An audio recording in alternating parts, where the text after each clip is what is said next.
Are cryptocurrencies a fad, or do they have a future? They were created to become a globally acceptable alternative to our existing financial system, with the value having gone from virtually nothing to almost 20,000 per Bitcoin in 6 years and then back down to under $6,000 per unit. Can we ever take the idea seriously? Well, Francisco Portillejo Hoyos joins us now from Crytalgo, a Swiss-based company that provides a platform for institutions to become involved in the crypto market. Good to talk to you. Thanks indeed for your time this morning. Thank you. I want to talk first of all about your business and how you interact with the crypto space. Explain what you are doing at Crytalgo. Sure. Fundamentally, what we looked at is we looked at the space of how institutions could get access to the ecosystem. Cryptocurrencies are spread across multiple exchanges. They are spread in jurisdictions that are, some of them regulated, some of them non-regulated. And the technology that is actually applied to the crypto space is a technology that is evolving by the day. So what we looked at is we looked at the different components where the protocols, where the access given to institution to access this crypto space was or could be put into a more formal place, more a standardized process. A lot of the access to the crypto space is today made for retail investors, and the institutions, as we all know, it's very well published information, are now looking very seriously to get into the ecosystem. So what we did is we looked at that from an eye of a pure technical eye to see how these institutions could get access to this ecosystem and provide them with high secure platforms to execute, to do proprietary execution orders, to do OTC transactions, to set up broker-dealer desks, or even to start asset management functions across the ecosystem. So do you see yourself as a tech company, or do you see yourself as a fully functioning broker? We are today a pure fintech company. It's a pure fintech play. Crytalgo is today doing activities in other areas, but they are still on the works. Our focus right now is to provide technology, a good technology platform and a secure environment for those institutions. And we have already made some very good breaking grounds on that field with some very prestigious names. And the market now is slowly but surely looking at, who are the players out there, who are the solid people that we can go to that understand the world of institutional trading and institutional participation, but want to take away from their equation all the worries, the IT worries, and the issues of security that they will be fighting on the crypto space. You mentioned the word solid, and I think that's one of the most important things. Pre-regulation, it's important to understand that those that have a solid understanding of this should be the ones that one would go to. Outside regulation, do you see regulation hampering anything you ultimately want to do? Do you see it really restricting the crypto market when regulation does come in? Certainly, certainly. I think that regulation is something that all the serious players in the crypto space want to see coming. As you rightly say, there is the areas of technology, which is what we're addressing first, but we're looking forward for standardized regulation across markets. This is all internet-based, so we need coordination between governments, we need regulation between regulatory bodies. And this is going to have a big impact, I think, personally, in the crypto space. And the reason is because what I call the third-tier players, which have not really worked with solid structures, good working capital, will have issues on, demonstrating to the regulators and to the control of their space, I mean the entire regulatory framework of their space, to be able to sustain a proper solution, to bring a proper solution to the market. And I think a lot of second or third tier even players in the space of crypto will basically disappear, and that will reinforce the good ones which are there already, and that will help the market to create a more sustainable and more solid environment. Yes.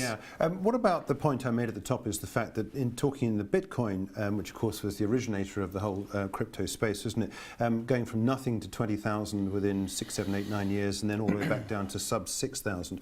How can we seriously, or take this seriously as a concept?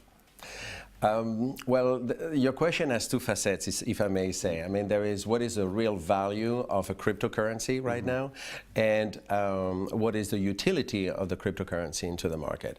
I think that those two things are totally different. One is the first has been the driving of the prices, and if you look at for the last 3-4 years, the entire graphs of, let's say, Bitcoin, you will see that you have kind of a quiet period.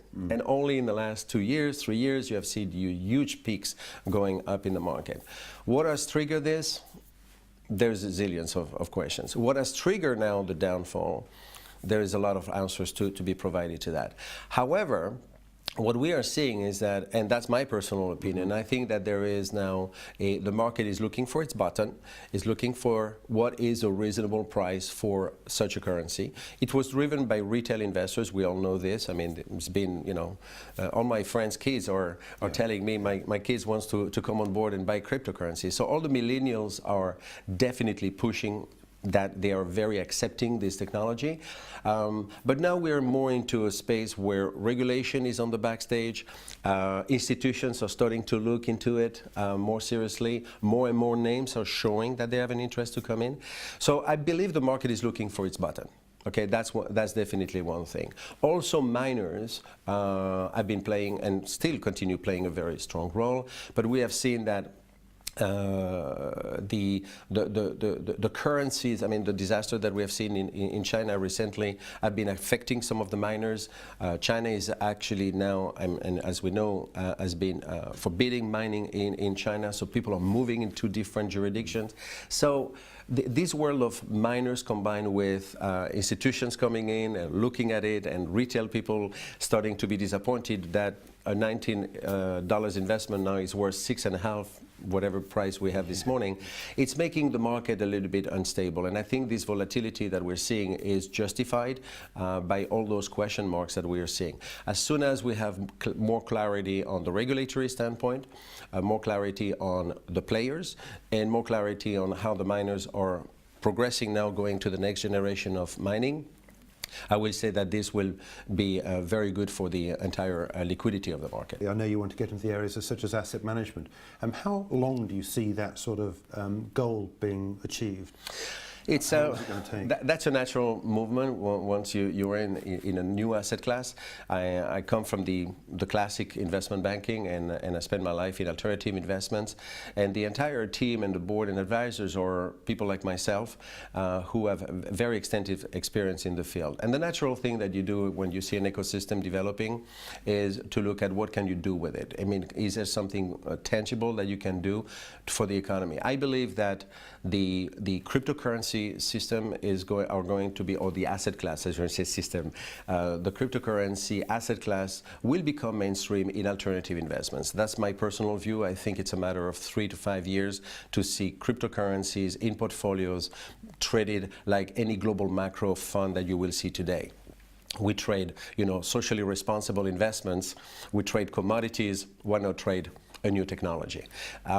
So I think that this will come as a natural extension to the asset class that you see in alternative investments. However, in order to get there, there will be all those points that we just mentioned before: technology, regulation, risk management, taxes that we haven't talked about, which are a big impact. And then the natural thing is to have a fully regulated structure that will be provided to the market. We look at this very, very carefully. We have a CIO on board that is a specialist in fund setup, and we are looking with different regulation under FCA regulatory framework. It's obvious that all this has to be under a regulated framework. Even though some people associate this ecosystem as being sometimes the Wild West, I believe that we have to be more and more closer to regulators and to see what can be done in that environment. And there will be things that we can do and things we cannot do, but as an ecosystem, it's just an additional asset class that will have, you know, statistical arbitrage and, you know, trend following, and I will have futures and options and spot arbitrage like we see today very commonly in currencies, as an example. Oh yeah, actually, currencies. Is the crypto space, are we talking currencies or are they commodities? Because how as an asset manager have put together a portfolio of currencies? It's a bit more difficult. Right. It's an excellent question. Personally, I think cryptocurrencies are in a certain way a commodity. Why? We have no interest links to cryptocurrencies. I see cryptocurrencies more like gold or like any other commodity that you have, because there is one thing we don't have, let's not mention about the fact that we don't have any intrinsic value related to the market value, but in terms of what is the interest rate or the economical value of it, there is nothing linked to it at the moment. So definitely, in my eyes, it looks more like a commodity. So it has to be treated as such. Now, some ICOs, as we know, have been actually issued as financial tokens. Some others are issued as utility tokens. These are still things in debate right now, and we have different contradictions, actually, even in some jurisdictions. So until the sky clarifies, the clouds go away, I will say that let's look at what we have. Let's look at how to make it within the context of regulation that we have or that we could have, and play with it as it is. And to me, cryptocurrencies are a commodity for the moment. Yeah. One final question relates to the point you mentioned about taxes. Do you see when regulation comes in and taxes are applied to certain benefits or whatever that you get in investments, do you see that putting a brake on the whole crypto space? I wouldn't, maybe not a break, but there will be a lot of, I think, a lot of reviews of activities being taken right now. We know that in some jurisdictions, for instance, some people now have to declare their tax, in their tax filing, their activities for the last 2 to 3 years in cryptocurrencies. I think it's going to be, it's just a matter for jurisdictions. I think the jurisdictions have a huge issue to how to coordinate a product or a trading activity that is international, that has no border. So how do you, it's at this time, at this point in time, we don't really have all the mechanics to control that. But definitely there will be some people, when they will see the tax aspect of it, will certainly review their activity and maybe move, like we have seen in other asset classes, move to jurisdictions we are more favorable. That's a fact of life, and we have seen this in currency, equities, hedge funds. We have seen this all over the place.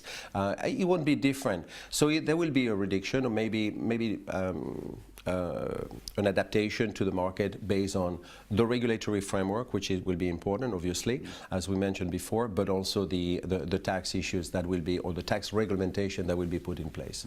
Okay, Crytalgo, where's that going? You're going to IPO in London, is that right? At some point, that would be nice. Your target? That would be nice. Well, aim in the UK, or that would be a beautiful thing for a company in this space. Yes, we have ambitions to do things like that. But what we have foremost is a process of coming from the investment banking world. We know what the investment banking world has and what they're looking for, and the worries that they have also. So what we are trying to do is, or not actually trying, what we are delivering is something to solve their problem in something that is absolutely new and mind-blowing, I would say. Very, very exciting environment. It's an exciting sector at the moment, there's no doubt about it, and mind-blowing is a good way to describe it. Francisco, thanks indeed for joining us. It's a pleasure to have you in the studio here. Francisco Portillejo Hoyos is the Chief Executive of Crytalgo, a Swiss-based company that provides a platform for institutions to become involved in the crypto market. Subscribe to IG for educational content, company insight, financial analysis and expert commentary.